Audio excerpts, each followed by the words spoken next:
in the matter of housing. It is with great delight that I deliver my address to this distinguished gathering of practitioners and participants in the African and indeed in the global real estate and housing ecosystem this morning. I'd like to congratulate the convener and organizer of this event for staying on course for 18 years. A clear demonstration of focus, resilience, unbridled determination for success, particularly in this kind of terrain. Let me start by acknowledging the fact that most people will ordinarily not associate me with real estate or housing. The reasons are not far-fetched.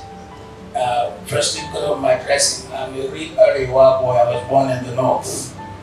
And you probably know me just as a man of the cloth because of my nearly 50 years of pastoral journey and endeavors.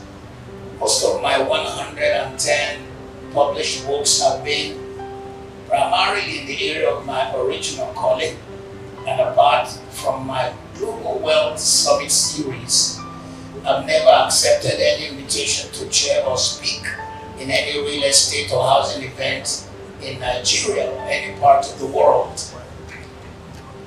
Indeed, until recently, when we launched our latest legacy project, the Macarius Luxury Place in Lagos, we deliberately kept our involvement in housing and real estate out of the glare of the public and social media. However, as we will see this morning, I do have a few stories and experiences to share that will add significant value and enrich the conversations at this conference. The truth is, I'm passionate about real estate because the only estate that is real estate. And I got involved at the subject of real estate from the beginning of my journey. Matter of fact, built my first house at the age of 27, and now I am 72. With nearly 40 years of large-scale investment in various segments of real estate, we dabbled into agriculture, office building, commercial building, residential. We also got into land banking in multiple states across Nigeria. And our global perspective on this issue is hardly open to question, so that this audience will be able to benefit immensely from the nuggets which I'm able to share this morning. In view of the allotted time for my address, I will speak on two broad outlines. The first will be a brief comment on the conference theme, and then our proposition for dealing with issues based on the experience which we have had. The first one, the conference theme. The theme of this conference is financing the housing that we need. This theme is apt and particularly timely. Finance is central in housing and real estate development. A friend of mine always put it succinctly by saying, real estate is a financing game. I cannot agree more.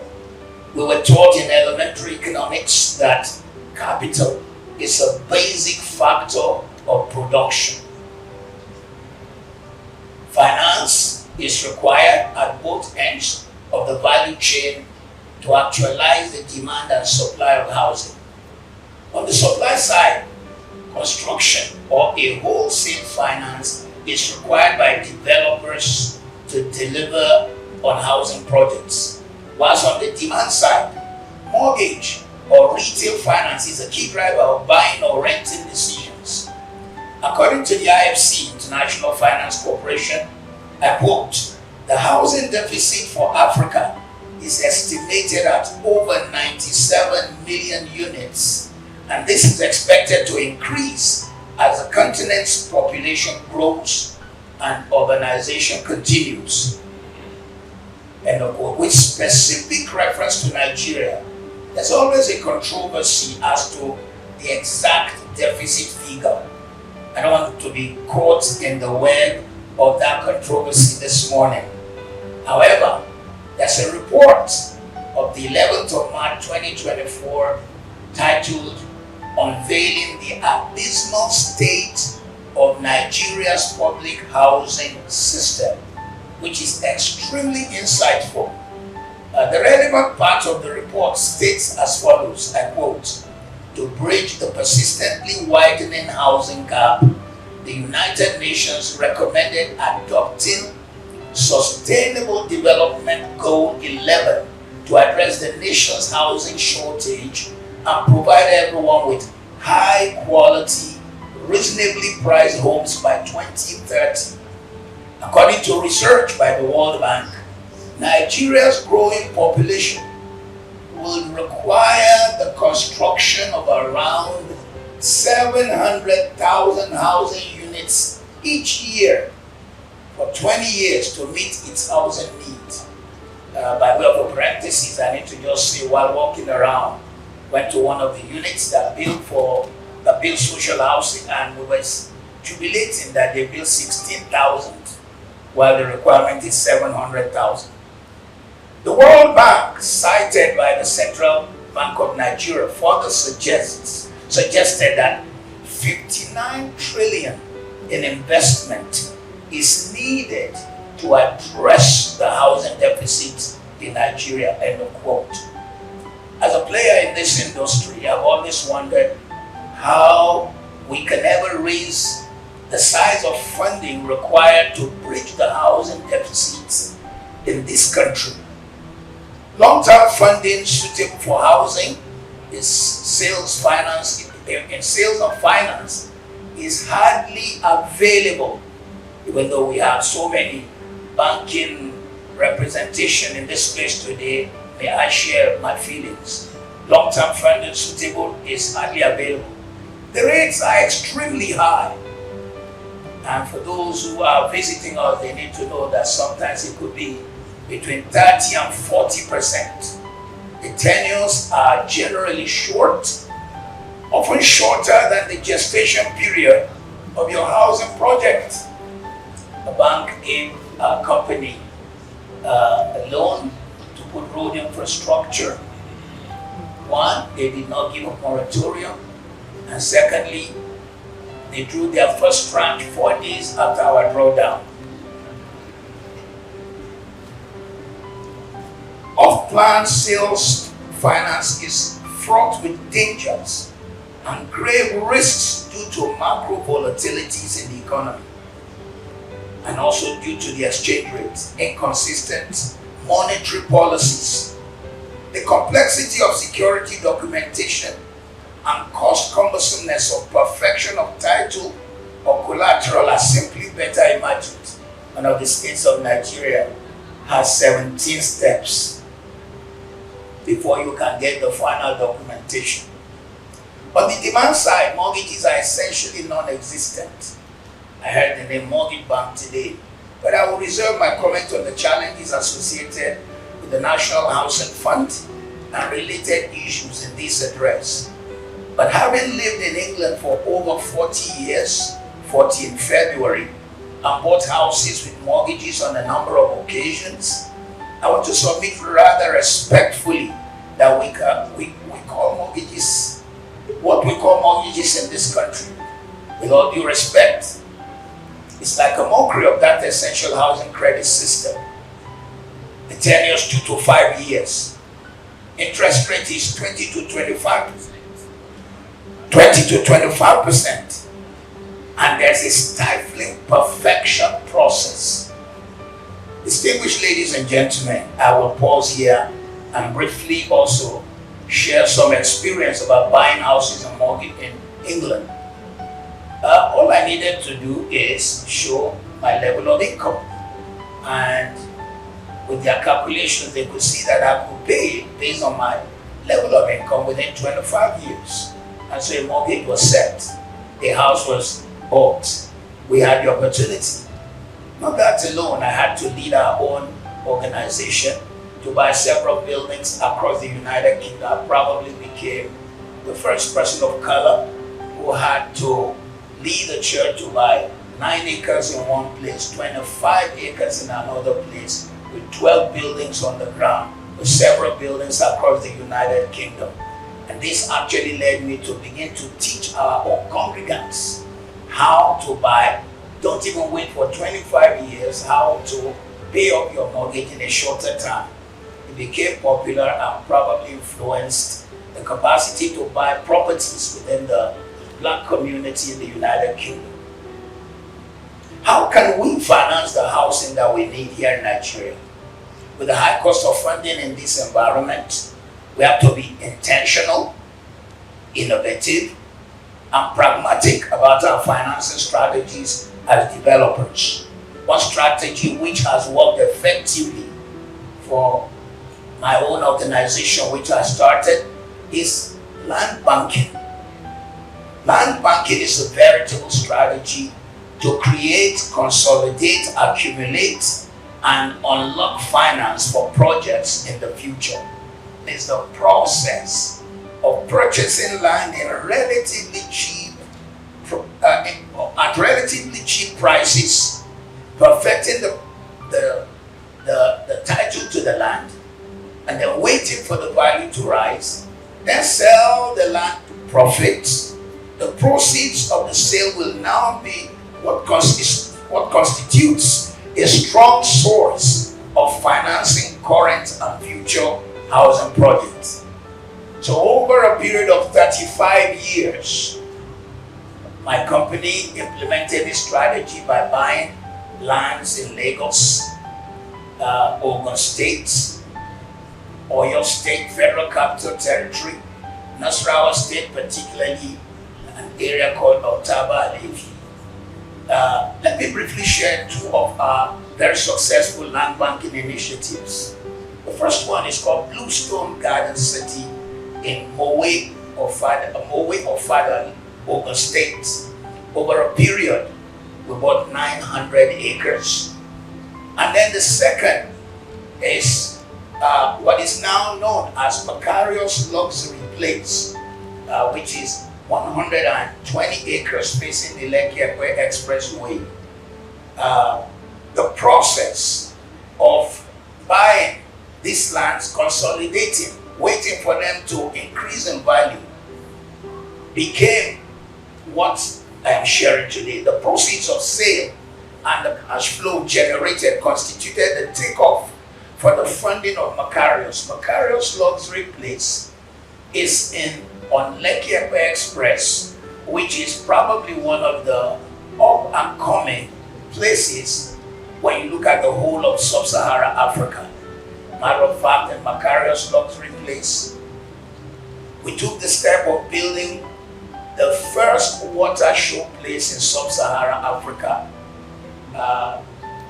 And the intention was for Nigerians in the diaspora to know that if it can happen elsewhere, it can happen in Nigeria. But this was only possible because of the land which we had bought in Ogun State at, might have to quote some of the amount we bought it 35 years ago. An acre was 50,000 naira. And by the time we started to dispose of it, the lowest was 5 million naira. So that by the time we disposed in phase 2, the lowest acre was 11 million naira. By the time we disposed phase 3, it was 15 million naira. And though we have 150 acres now, if you see me after, I might tell you another price. This was our process for banking cheaply, selling, and having enough funding to carry out a project somewhere else, because the kind of amount or the kind of interest from the banks was practically like being suicidal. The complexity of land ownership in Africa can be discouraging. In Nigeria, the Land Use Act vests the ownership of the land in the state governors.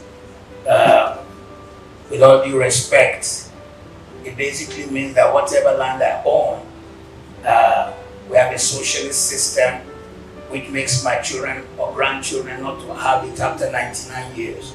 We have no freehold since 1978. And then apart from the governors, yet the natives still lay claim on the land. So when you buy land, you have to navigate between buying from the natives and also regularizing your purchase and documentation through the state. It could be discouraging. However, you must learn how to swim with the sharks. Never get bitten or eaten. With due diligence must be top-notch, including some very practical steps if you want to do land banking. Investigate all aspects of the actual land, who owns it, the root of title, the genuineness of documentation. And may I tell you, that's not easy, particularly if you buy in the South. You buy from the South, they say, our grandfather had 3 wives. After you've paid, another set will come and say, actually he had 5 wives. And the other 2 have not had anything. You buy a second time because you have a vision to see the value in the future. Number 2, take photographs of properties. Highlight the important factors to the land. Number 3, lock down distances to various amenities as you are banking the land. Number 4, identify a need that is not being served in the area. In other words, if you want to disrupt the markets, you've got to have a method. Number 5, look at the entire area. Engage the locals. Look at the facilities available. Number 6, pursue and bank from private sales. The 900 acres I mentioned was probably bought from as many as 250 families. Buy in the path of growth, the direction of the growth of the city. When buying a large expanse of land, do not wait for completion before pursuing documentation. Do it in tranches. First 30 acres was by a military government given to our company in 1991. Second tranche of documentation was given by a civilian government. And then the third tranche, another civilian government, until we got to the 4th tranche. Next point, take pictures and videos of families when paying, because people sometimes when they have spent the money could deny that they ever saw you. Not only do they deny, if you are going to keep land for 20, 30 years, there are kids in primary school who did not know. They did not know when their father sold. Now they are adults and they are wondering how you own their land. All you need to do is bring out the photographs and the videos. Permit me to also advise to avoid following 1, buying under the notion that all lands go up in value, irrespective of location or price. Our experience in Lagos is that Ikoyi returns your value in 1 year, Ikoyi, Victoria Island, and Banana.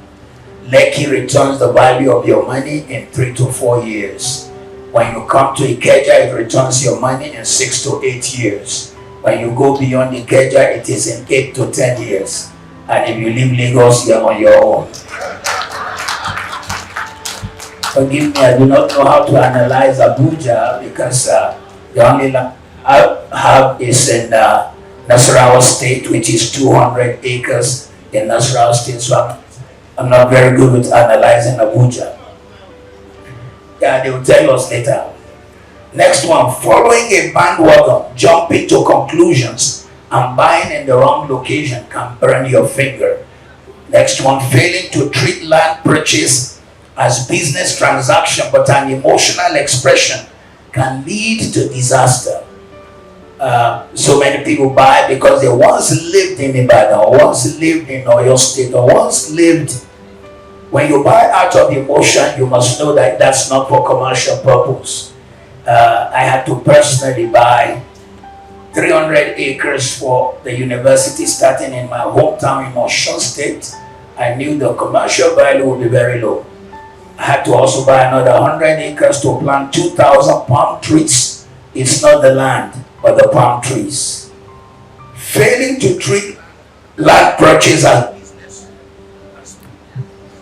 as business transaction but an emotional expression can lead to disaster. Failing to use the services of independent and qualified advice from lawyers, land and quantity surveyors, town planners will hurt the business. Purchasing land during a high hysteria in the marketplace would also cause a lot of problem.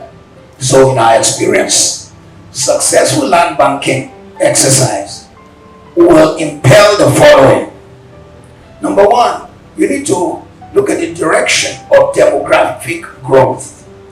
A good majority of people who now work in Lagos live in Ogun State, particularly the Aihs, where our land is. Number two, familiarize yourself with current land laws of the land. Many people have bought in places like Lagos, failing to realize that Lagos State, on top of the Land Use Decree 1978, the state government have also passed the 1998 law which says on Eki Egbe Expressway 2 kilometers left, 2 kilometers right are also committed, and many have bought without first reverting to the government. Investigate and know the future developments planned by the state or federal government. There's a lot of argument and shout and cries about demolition, particularly the coastal road.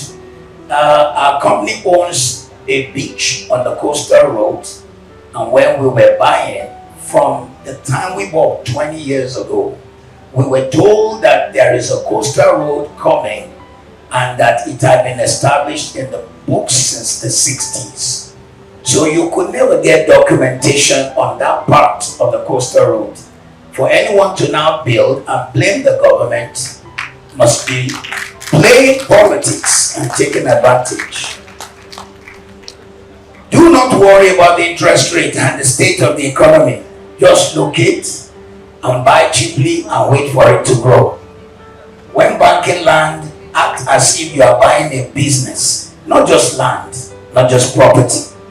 With the African factor of encroachment and constant disputes, because the fact that you have the documentation is not enough, it is wise to hire a reputable, quote-unquote, land garden company, particularly if you have land in acres and your land is in a place like Lagos State, Ogun State.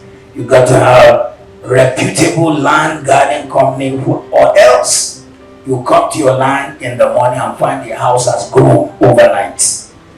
They use generator to build while men slept.